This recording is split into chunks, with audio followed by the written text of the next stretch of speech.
Well, thanks, Danielle, and thanks, Verena and Laura, for what you've already said, which I found very helpful. It's great to be here.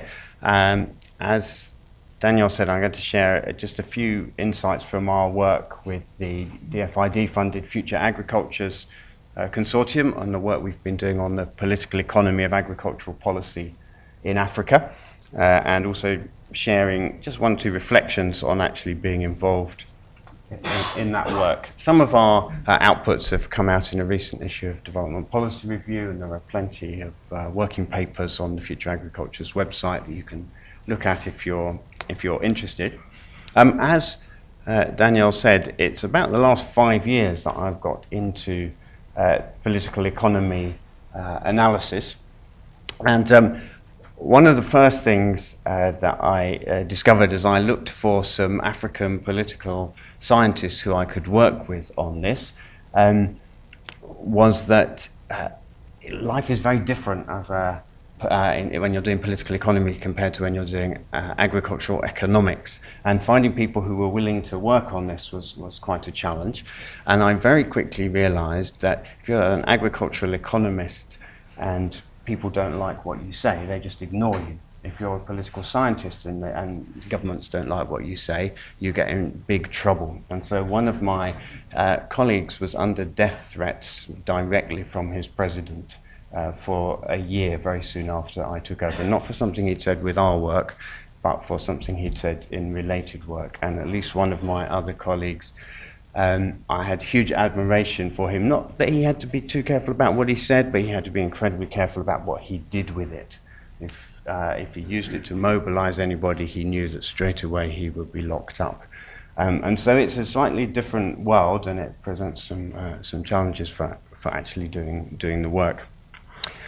For me, it's been a really big change in worldview, effectively getting into political economy analysis. And I wanted to pick up on something that Verena said. It's really important that you have good political science and good technical analysis interacting with each other. And I think that's my insight into what makes good applied political economy work, is that you've got both elements of that right. And it's the dialogue between the two which is really important, because when you do get into the political economy analysis, you really are looking at things from a totally different perspective. And so one of the sort of key questions we started by asking for our Future Agriculture's work was, where do agricultural policies fit into politicians' strategies for obtaining or maintaining power? And the assumption here, as in much political economy literature, is that politicians offer things to their supporters in exchange for their support. Now, those supporters may be average voters, but they may also be members of the elite whose support they need, first of all, even to get nominated as a leadership candidate, and secondly, because these people can bring in the voting support for large other groups.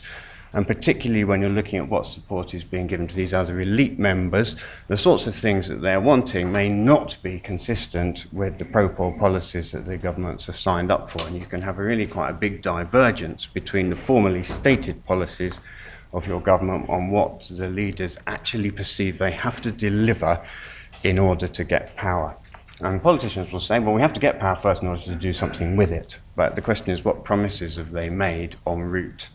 And if agricultural policy is not part of the key offers that they're making to get policy, it's highly unlikely in a very resource-constrained country that once in power, the government is going to devote large resources, be they human, financial, or institutional, to actually delivering good agricultural policy.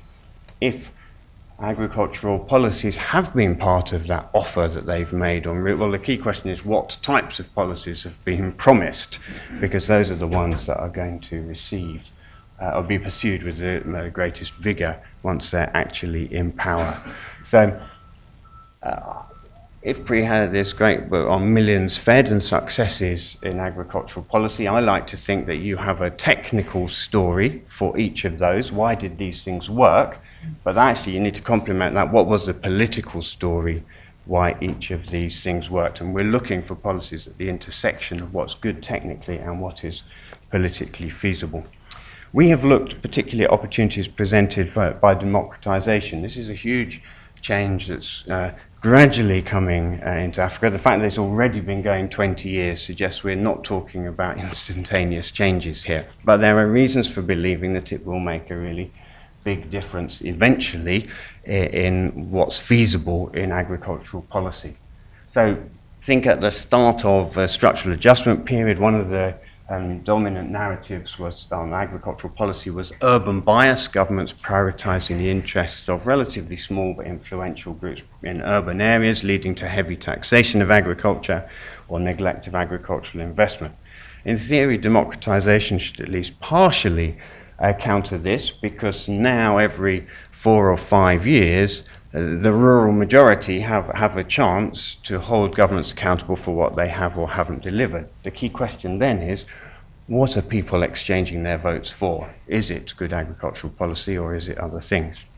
Another really important narrative in political economy literature is that of a neopatrimonial state, where the African state, and others, but let's just talk about Africa for now, is an uneasy hybrid of a legal, rational state which is governed by rules and bureaucratic systems on the one hand, and the informal norms of patronage politics on the other. And often it's the latter which determine what actually happens within the state. And as Nicholas van der Waal characterizes it, historically in Africa, elites have been quite unusually autonomous from civil society pressures, which have been weak. And during the structural adjustment period, they tended to look after themselves as resources were squeezed and neglect service delivery, which was increasingly left to donors to deal with.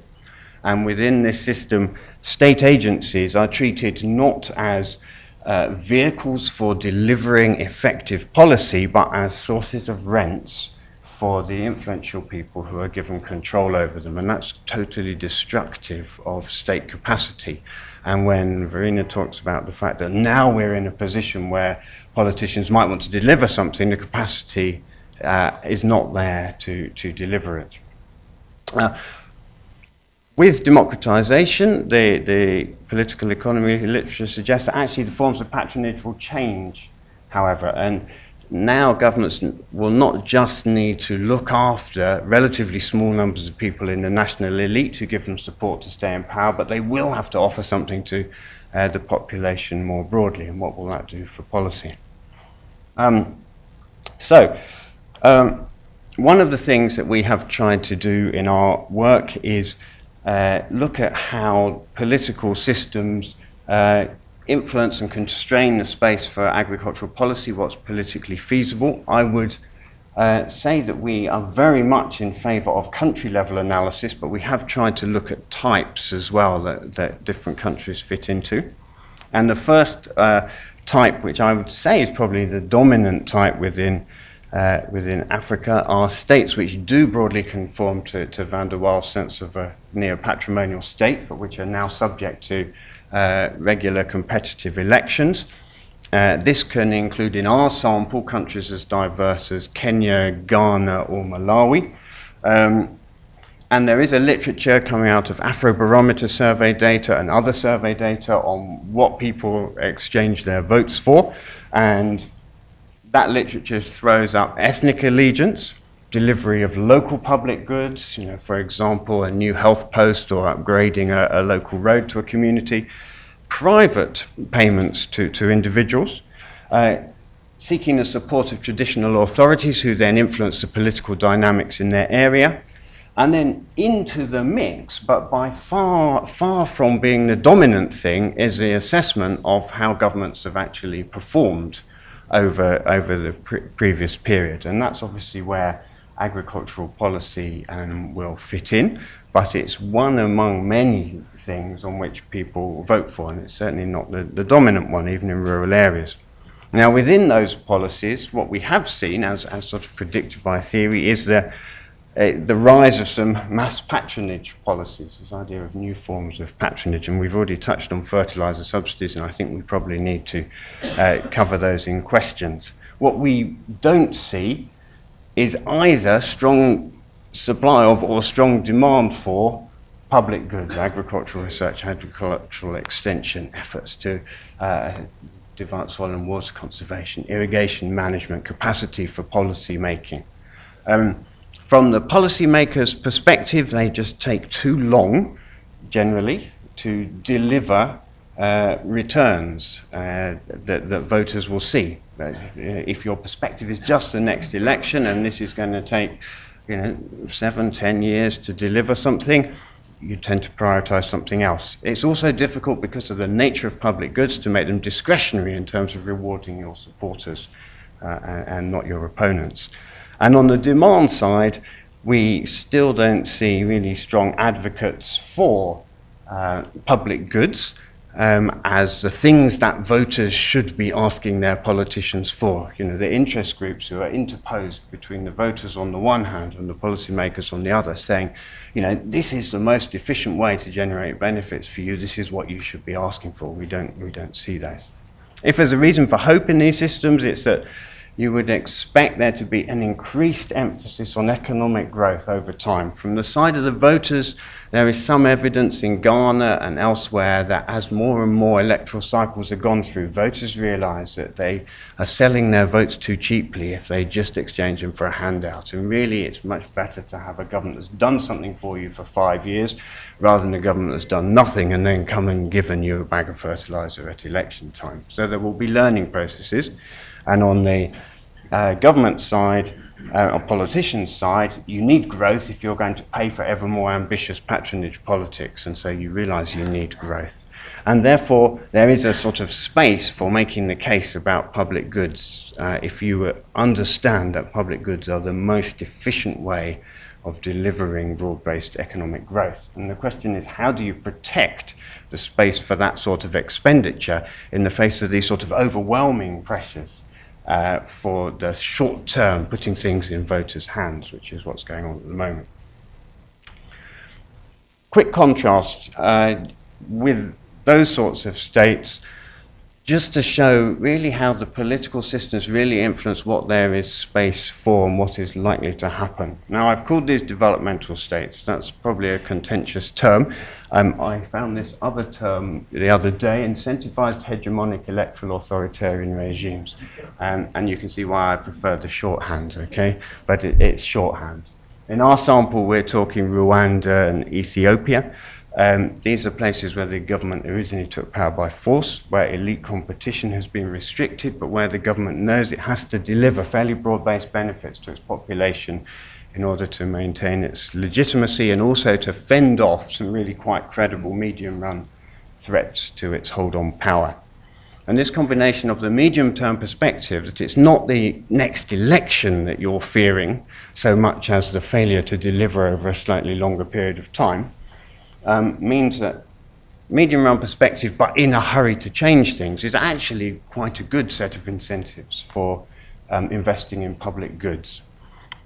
And we see that in agricultural policy in these countries, very unique investment in extension in Ethiopia within Africa, various forms of public goods investment that have happened in Rwanda in the last 5-6 years.